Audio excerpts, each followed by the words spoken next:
Thank you guys so much for being here. I can't believe how many people we have today. I wish I could see all of your faces. But please know that I have a little trepidation about presenting this topic. And the reason is because I don't want anybody to walk away from this presentation feeling guilty, feeling bad, like, oh my God, I've ruined my kid, those kind of moments. So I really want you to hear that I am a therapist and I specialize in addiction and working with families that have addiction as an issue. And so I have watched parents enable their kids in really positive ways and also some really negative ways. Today, I'm just going to really talk about the negative. And so I do want you to hear that this is only a piece of the big puzzle, and that we're going to talk about the pathology of enabling rather than the empowerment that can come from enabling your kids. And so I'm going to start by talking, of course, a little bit about brain development and how addiction affects the brain, thinking of the kiddo who might have that. But of course, it affects an adult brain in similar ways.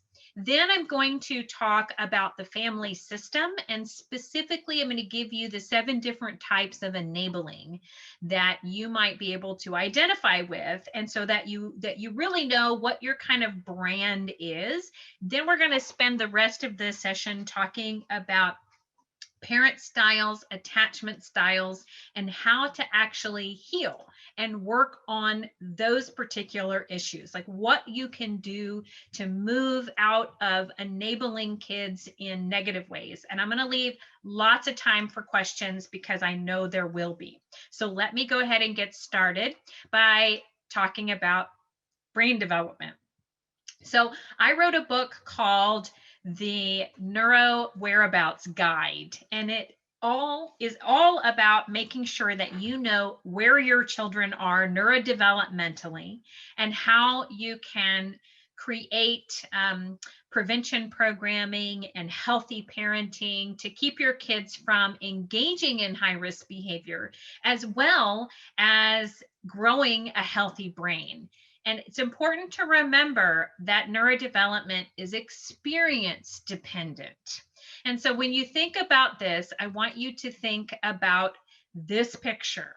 This is a magnified picture of an infant's neuron, a little baby neuron, and you can see that as this neuron grows and develops over time, it starts to grow connectors. Those connectors are actually called dendrites.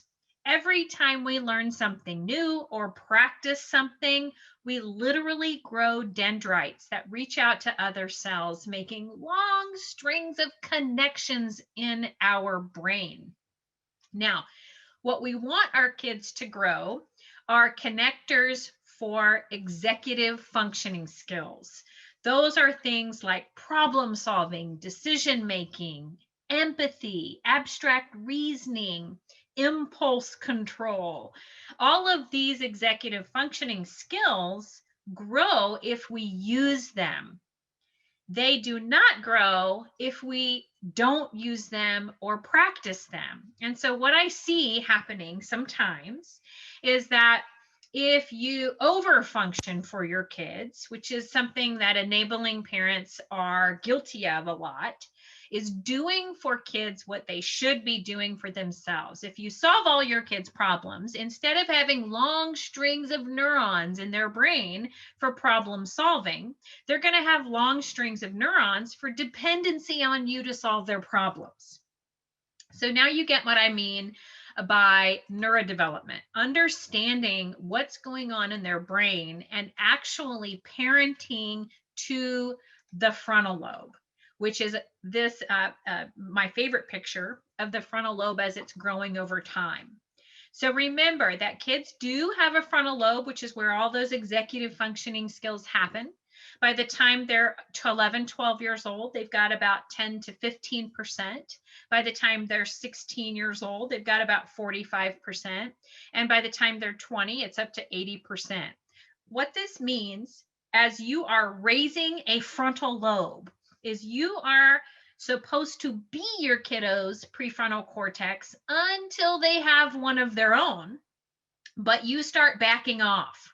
So the first, half of development here, you're going to be the director and direct that frontal lobe, learning those skills. But when they move into the second phase of brain development around age 11, 12, I want you to switch roles into the trainer role and start training those executive functioning skills by doing brain-based praise, learning what executive functioning skills are, and making sure that your kiddos use those skills so they develop long strings of neurons. Now, a lot of times parents will say, but if I give my kid consequences, or if I share with them information about risky behavior, they'll say things to me like, "What, Mom, don't you trust me?" And here's what I want you to say to that. Yes, I trust you. I trust that part of your brain that is growing and developing, but I don't trust the part that hasn't yet.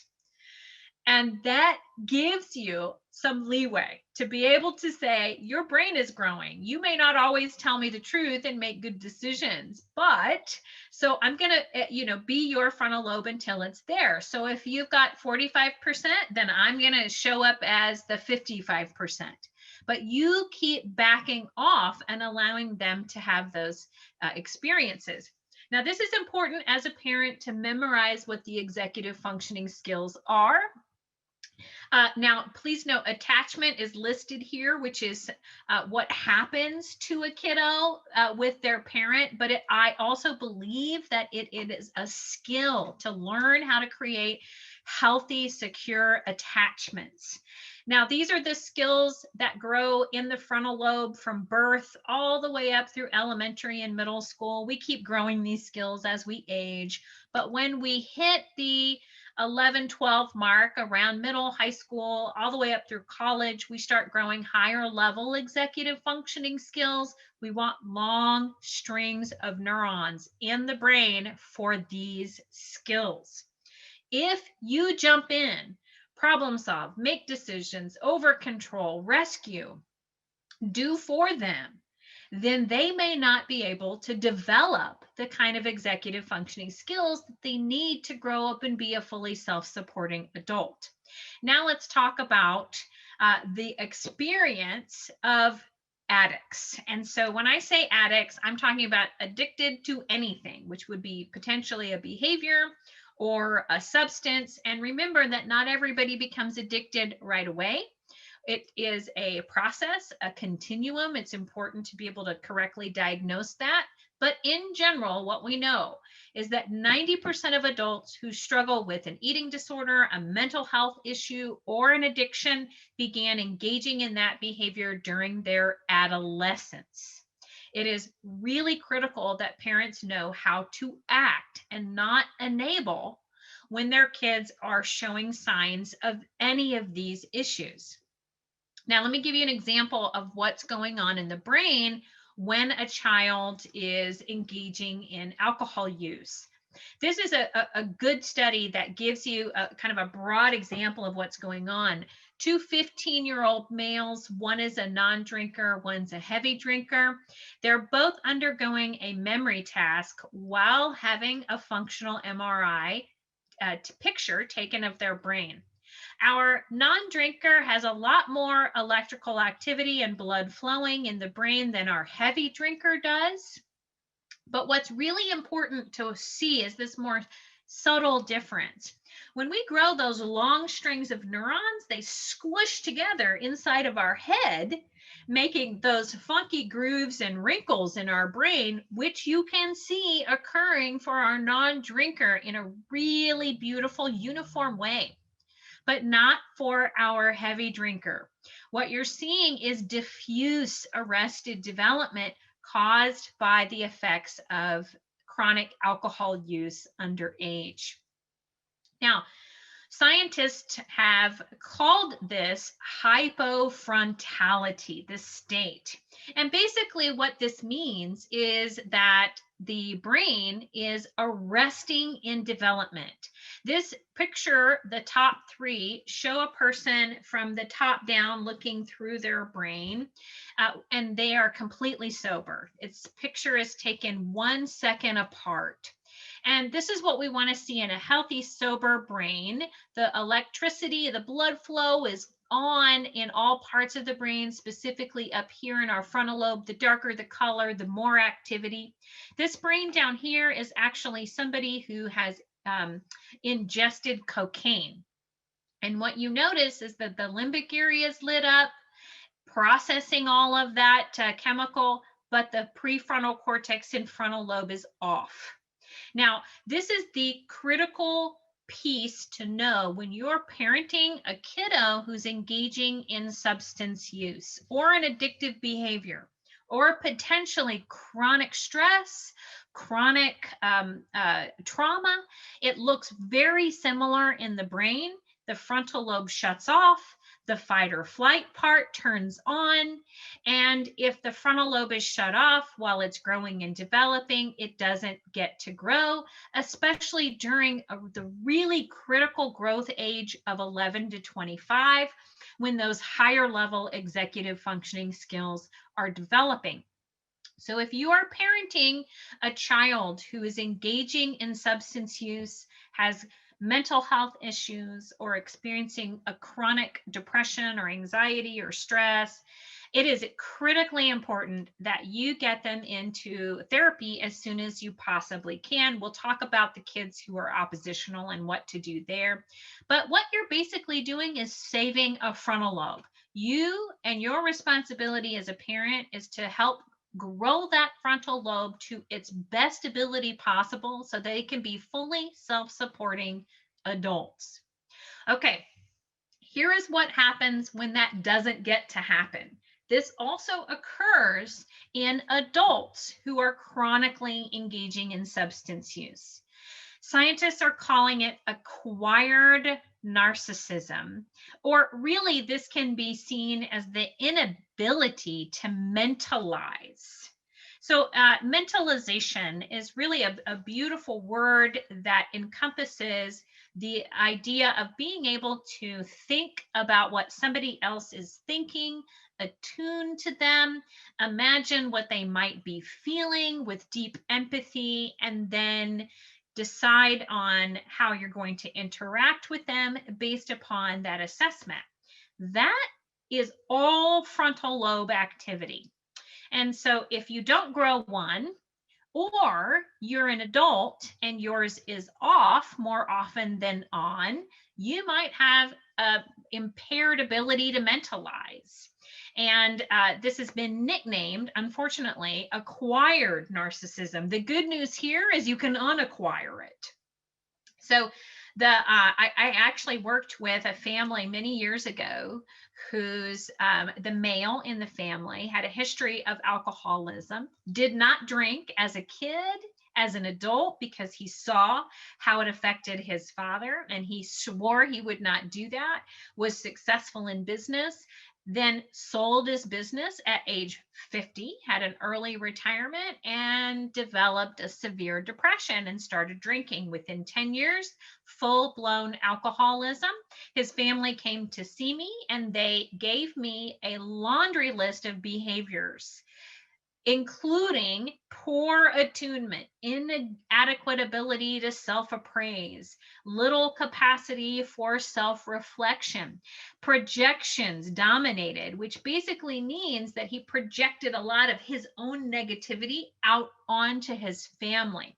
He had very poor impulse control, said things that were hurtful, and really focused on himself and isolated himself from other people in the family and experienced emotional extremes, sometimes very deep, sad shame, all the way to intense rage and anger.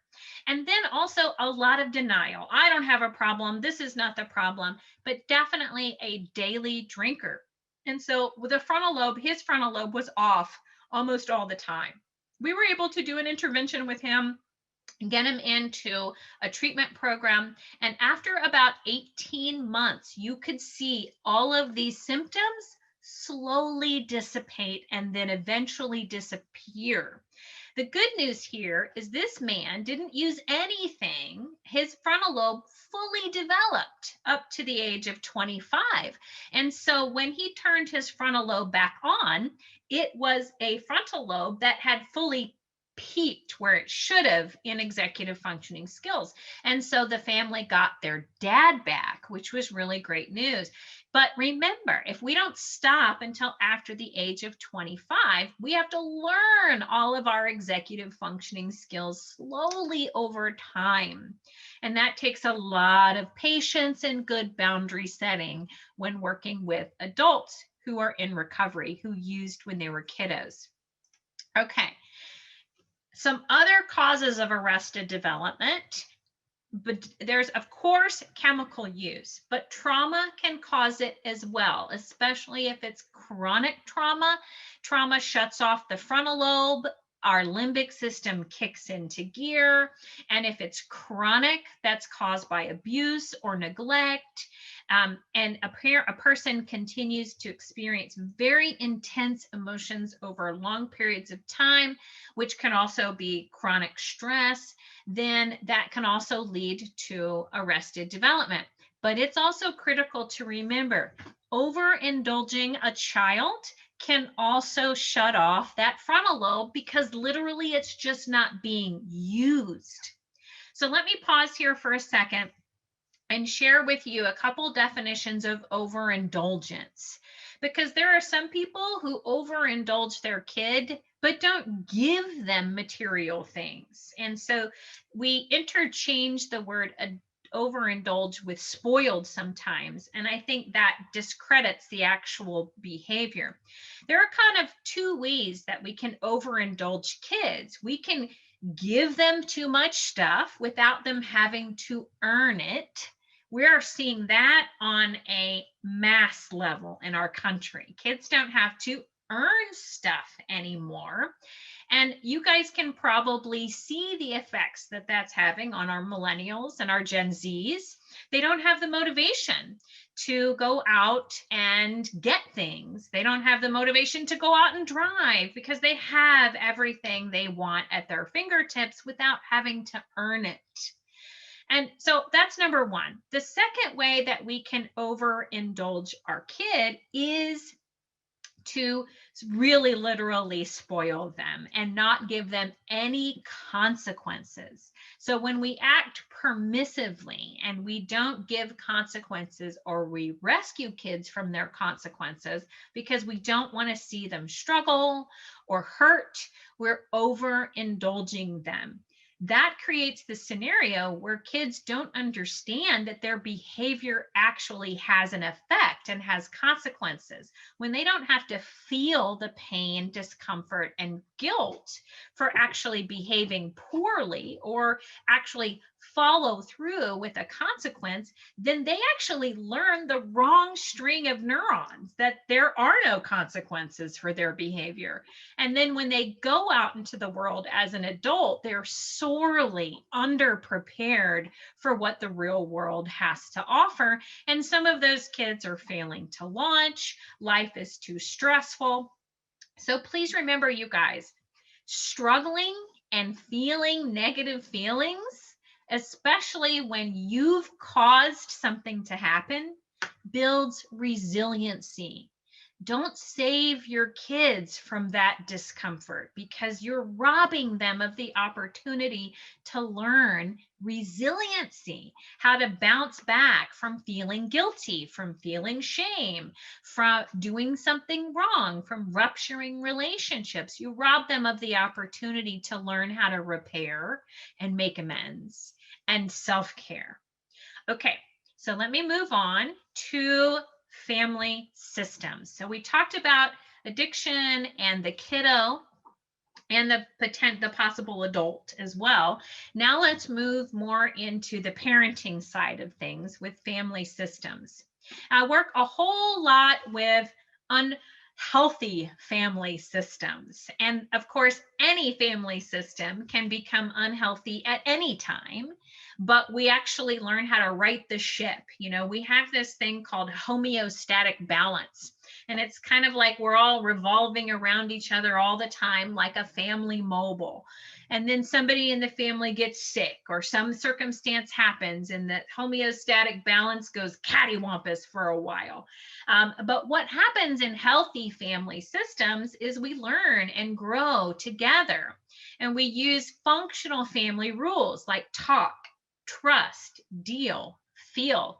We talk about things. We don't deny things. We let all of those feelings out of the body, and we make sure that we put everything on the table in a way that's developmentally appropriate for our kiddos to learn from. I've watched this many, many times as a family. Sometimes families will come in for a family assessment, and there's one person in the family who follows the dysfunctional family rule. Don't talk, don't feel, don't deal. This is not an issue, and shuts the rest of the family down.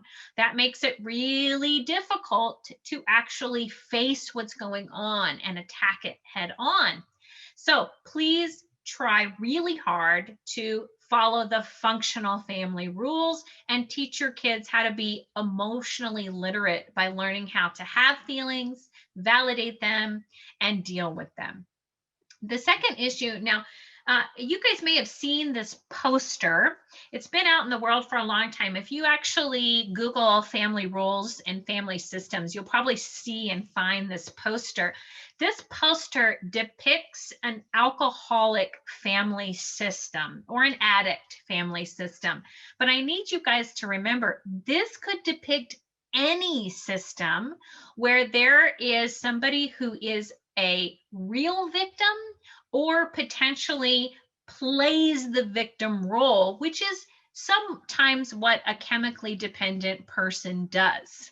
And so this shows you that the potential father or the mother in a system may have a chemical dependency, and on the inside they have a lot of negative emotionality, but on the outside it may show up very aggressively or self-pitying, rigidness, charming, lots of different ways that our chemically dependent person can show up.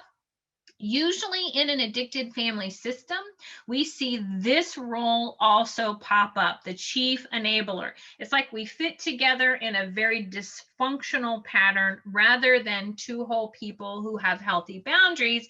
We see an enmeshment of boundaries with our chief enabler and our victims. And now, of course, the chief enabler on the outside sometimes looks very martyrish, very type A, doing everything, getting it all done. They may have some self-righteousness. But a lot of times what you also see is that person is very dynamic, but maybe controlling or over functioning for their family. And a lot of times this is done with a healthy intention. A wife who calls in sick for her husband after he drank all night is protecting the income of the family.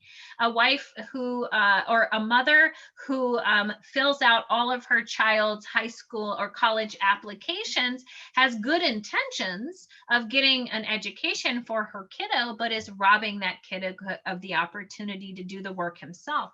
And then, of course, a lot of times our chief enabler doesn't use really assertive communication. They may use passivity, passive aggressiveness, sarcasm, and because they take care of other people more often than they usually take care of themselves, they get physically sick a lot. A lot of low self-esteem or hurt or guilt or anger is what our chief enabler goes through. Now, the other roles in the family are roles that kids can play. Now, remember that in a dysfunctional family system where the homeostatic balance is cattywampus, these roles become rigid and fixed. In healthy family systems, Everybody plays these roles sometimes. They're flexible. Sometimes we're the family hero. We take care of everything. We make all A's. And then next year we're getting into trouble and we're going through an identity crisis. And then that levels out. But in unhealthy family systems, roles become fixed and rigid. And then we learn long strings of neurons for these coping mechanisms that we carry with us into our adult lives, which then don't really work very well when we're trying to create a healthy family of choice. So things like the mascot and the lost child are also roles that kids may play. I've also seen kids switch these roles when the oldest leaves the family. Sometimes the second one moves into family hero role. The family hero's job is to take the focus off of the dysfunction in the family. They are the ones that we can say, look, we're fine because of how much they achieve. The family mascot is the one who makes everybody laugh and takes the focus off of the dysfunction. Robin Williams was a quintessential example of a mascot who suffered with a lot of insecurity, anxiety, and depression, and unfortunately took his own life due to this pain. Our lost child's job is to be the one no one has to worry about. Oh, she's fine. She just is shy and quiet. On the inside, though, this kiddo feels a lot of rejection. And when they grow up, they don't have long strings of neurons for really interacting very well with people. Our scapegoat is the one who the family can point the finger at and say, they're the problem. They're the one who acts out a lot. Our scapegoat usually has a lot of jealousy, and they get really the raw deal in the family. And a lot of times they learn the only way to get attention is to act out. Now, what we're going to do for the rest of our presentation today is really focus on this role, the chief enabler, and take a look at what that looks like. So I know this is a lot of words on the screen, but I want you just to read this particular part right here. These are the different kinds of feelings, behaviors, defense mechanisms that you might see in each role of the family. You all have the slides and you can download them. They're in the chat.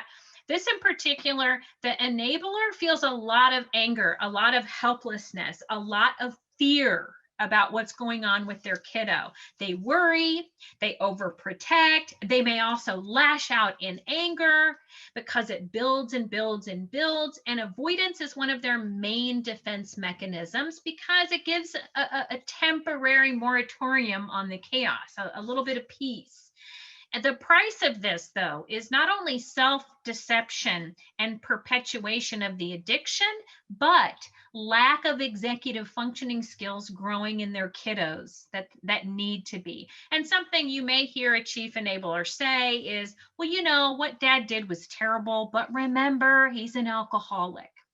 And so it's important not to excuse the behavior because of the illness, because that's not what we do in recovery. We take responsibility for that. We talk, deal, and feel. Okay, this is where I want you guys to listen up and take some notes and figure out which kind of enabling, this is the negative enabling, do you do as a parent?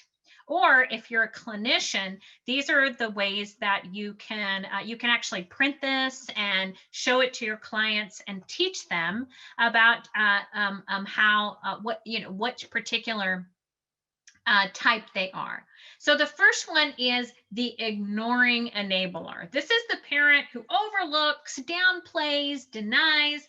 I just worked with a dad who was an ignorer in my office this week. Oh no, he doesn't have any problems. Well, of course he uses marijuana because he's depressed. Like his mom is just so critical. So this is really ignoring and overlooking, downplaying, minimizing the issue. And what that does is it allows the problem to grow worse, and it does not confront the person for using negative coping mechanisms. The second enabling parent type is the avoiding type. And this is usually the parent who grew up in an unhealthy system themselves. And they have learned, don't rock the boat. Just don't talk about it. Don't look, don't see. We're just not going to talk about this, and hopes that it will go away. Now, we're all guilty of doing some of these things here and there. But remember, when it becomes a chronic pattern, that's when we see negative enabling occurring, and that means the problem grows worse. Third type, the covering up parent, the one who makes excuses, rescues from consequences, defends them at all cost. Now, please hear me. If you got a kiddo who has a DUI or gets into legal trouble, I'm all for hiring an attorney and paying bail to get that kid out of jail. But make sure you have them pay you back and create a plan for formal restitution to make that up to not only you, but themselves. And then if you've got a kiddo who's chronically going to jail, it will not necessarily hurt them to not get bailed out. Don't rescue them from consequences that they need to have. Now, only you can really tell if you got a kiddo who will be able to cope with that. Some consequences are potentially really, really big, and they may need a lot of help and assistance to deal with. But nobody really needs to be rescued from certain consequences. You're basically telling a child that you don't believe they have enough resiliency to be able to handle what's coming or what's going on. Rather than telling them that, go through with them and help them learn how to deal with the consequences on their own. So number 4 is the self-neglectful enabling parent. This is the parent who puts the child's needs ahead of theirs at all costs. I see this happen more so with adult parents of adult addicts. They will pay their children's drug dealer debt before they pay their own electric bill. That is an extreme example, which I've literally seen in person happen. And this is when the boundaries are really blurred and we end up neglecting ourselves. Number 5 is the fearful enabling parent. This is the parent who fails to confront because they're afraid of damaging the relationship. I just had a parent ask me a couple weeks ago, but don't you think that I will completely destroy my teenager's life if I take away her cell phone? She won't have any access to her friends, and it will debilitate her socially. Well, that's a fearful parent. And we're really looking at the situation just in the moment. I want that parent to zoom out so they can really see it is not going to damage a child's social life to have no cell phone for 2 weeks or to have no cell phone for a month. It actually increases their in-person relational skills to have that. But a lot of parents today suffer from fear of their children, and they don't want to give consequences because they don't want to see the reaction in their children. And very important to remember for fearful parents that you're not their friend. You've got to remember to be their trainer and to train them even when it's a painful lesson to learn. Number 6 is the blamer enabling parent. And this is the one who blames everyone else, but not the kiddo. They blame situations, things, and that allows the child to go scot-free, but also to believe that they are owed things in the world. And if bad things happen to them, they're always going to be the victim, which can lead to unhealthy victim thinking and always put that person in a one-down situation, which unfortunately can be a very powerful position to be in. And then number 7, this is the over-functioning parent, doing for them what they can and should do for themselves. giving financial support when they could actually be working. It's really important to remember that if you have an adult child who fails to launch, gets laid off, or something happens, it's absolutely healthy of you to give them a certain amount of money to help them have a softer place to fall. Maybe even allow them to stay in your home for a while or pay a month's rent or two. It is critical to not continue doing that. Set boundaries and have a plan. One of the plans that I help parents make is a recovery plan. So there are some amazing sober living houses in Houston. And as a parent, you can say, all right, I'll pay for the first month's rent, half of the second, and a third of the third month. Or you could do 2 months full rent for 2 months, the next 2 months half, however you think is appropriate for your particular child or adult child. It's okay to enable them by empowering them to go do for themselves and giving them a nice soft place to fall when life gets tough. But it's not okay to continue doing that. Organizing, making appointments for them, cleaning for them. If they can do it for themselves, but they're not, the enabling thing to do is to potentially pay for a therapist so they can go and get help if they can't afford that, but never to do it for them. Okay, something it's important to remember about enabling communication is that a lot of times what happens is a covert message is heard. An overt message is clear, deliberate communication. But a covert message is something that kids or even adults hear that wasn't actually said. So an example of that is, I'm just trying to help. But what a kid actually hears covertly is, I can't do it on my own. I'm not smart enough to figure this out. My parent doesn't trust or believe in me. It's really important to watch the covert messages and to understand how your children interpret what you're saying. Direct messages to use instead would be, I know you can do this on your own, but I would like to help. May I help? Always asking for their permission, no matter how old they are. It respects their boundaries. So there are lots more examples of overt versus covert communication, but one of the best ways that I like to figure this out is when I do family therapy.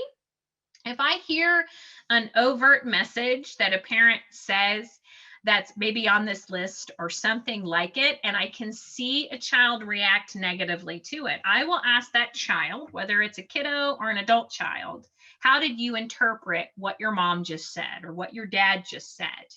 And they will always share what their covert message is. And the parent will say, well, that's not what I meant. But you see, it's really important that you understand you are also responsible for the covert message.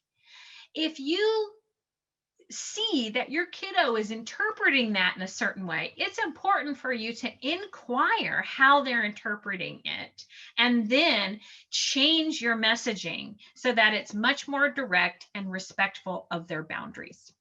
Okay. Really critical that you become an authoritative parent.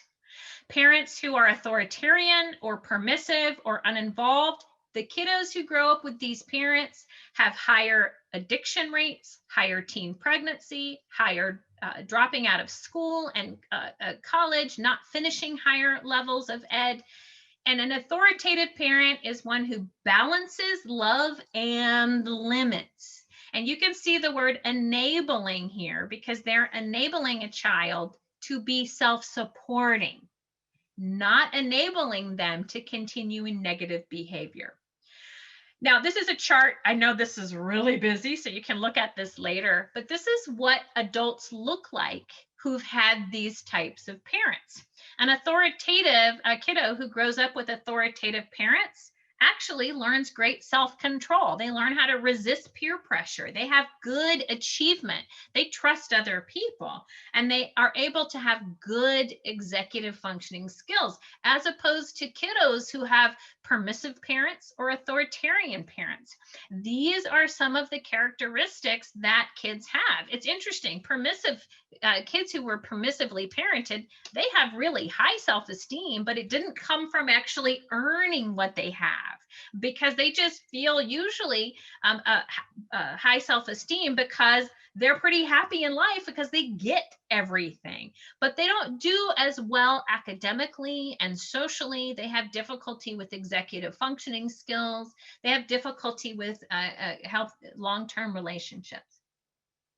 Now, it's important to remember that when we enable our child in a negative way, it has the potential to create a trauma bond, which occurs when there are intermittent cycles of not just abuse, but intermittent cycles of enabling, codependency, over-functioning. This can also cause a trauma bond between parent and child. And this is a little example of what an attachment bond versus a trauma bond looks like. But it's important to remember that I'm not talking about abusive trauma. I'm talking about the trauma of having a parent who overfunctions, who's hypercritical, or who overindulges and is codependent with the child. It can cause something that a child becomes dependent upon that parent instead of independent. And so the relationship enmeshes even as adults. The last thing I'll say here, and we'll talk about health, how to change these patterns, is attachment style.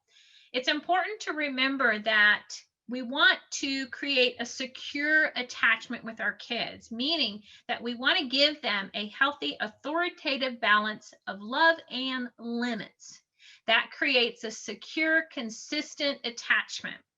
Now, when our kids grow up with secure attachments, they feel like they're okay. They feel like everybody else is okay. But when we have engaged them in an unhealthy enabling pattern, we may actually solidify an anxious, ambivalent, or an avoidant attachment style, which actually has negative effects on relationships going forward.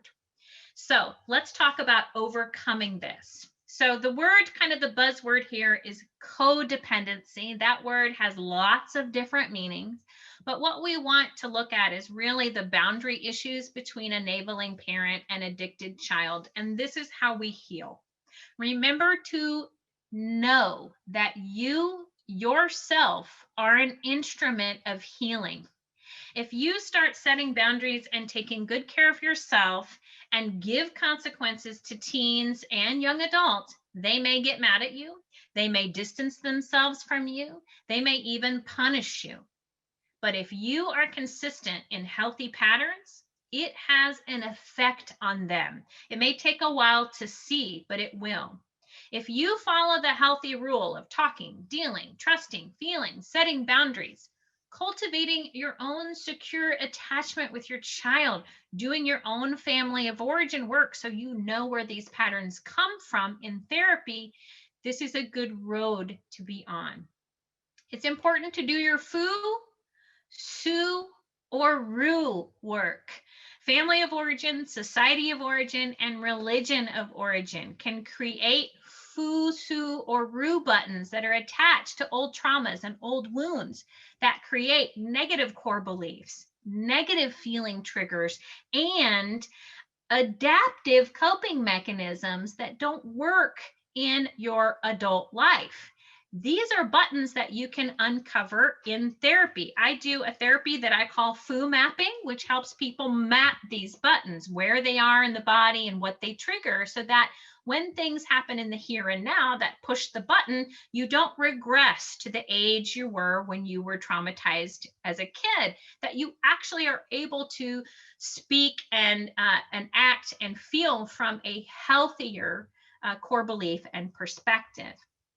So here's what, in my book, this is an example of the behavior contract that I use to help parents set appropriate boundaries and rules. This is a really good example here for a kiddo who's engaging in high-risk behavior. We want their contract to be positive, which means we put the behavior that we expect of them in positive terms. We add rewards that are appropriate for them to earn for these behaviors, but we also let them know that they will lose their rewards, which is a consequence, not a punishment. Remember, we earn rewards and we earn consequences. So you can use this type of a contract with kiddos who are engaging in substance use. Also, improve your attachment style. One of my favorite books for this is a book called Attached by Levine. If you know the checklist of what a secure attachment looks like, you can start working on practicing those behaviors. And there's a really great website that will have this exercise for you to do that will actually help you know what attachment style you are with different people. And then I know it's probably hard to read this. I love this piece of paper. I should probably transpose it into a new table, but this is great because it teaches you what a healthy, secure attachment does in conflict, how to maintain relationships, how they express their emotions, what they self-disclose, how they act non-verbally, and what their social skills look like as opposed to the other attachment styles. Really healthy to start practicing these, own which one of these you do, and try working on doing the opposite. Okay, here are my favorite resources. You can find information about codependency in codependency in relationships at weebly.com. You can do a great attachment assessment, and this site, yourpersonality.net attachment, has a attachment quiz that you can do periodically. I do one every 2 years so I can see how my relationships change and what I need to work on as far as my attachment style. I am a recovering insecure attachment, and so I need this a lot. My favorite book on codependency is the Bible by Melody Beatty. Some people like Pia Melodies, and I love her work, but I get confused in it. In Beatty's book in chapter 4, she has all of the characteristics of codependency listed into categories. So what I like to do is go through chapter 4, highlight the ones that apply to me and see which category I'm in. And that tells me what kind of recovery I need. And then if you are an overindulging parent, you don't make your kids earn things, or you overfunction for them, please buy this one, Overindulged Children, A Parent's Guide to Mentoring. It goes through 10 different types of mentoring parents. I think it's 10, which is really critical to learning what to do instead of what you're doing. So that's in the slides. And of course, set good boundaries, which may be the topic of some of our questions. Here's some of my references that I use. This is the book, the NeuroWhereAbouts.guide.com, with all of these prevention and treatment tools for parents. You can buy it on Amazon. And here is my information if you'd like to contact me.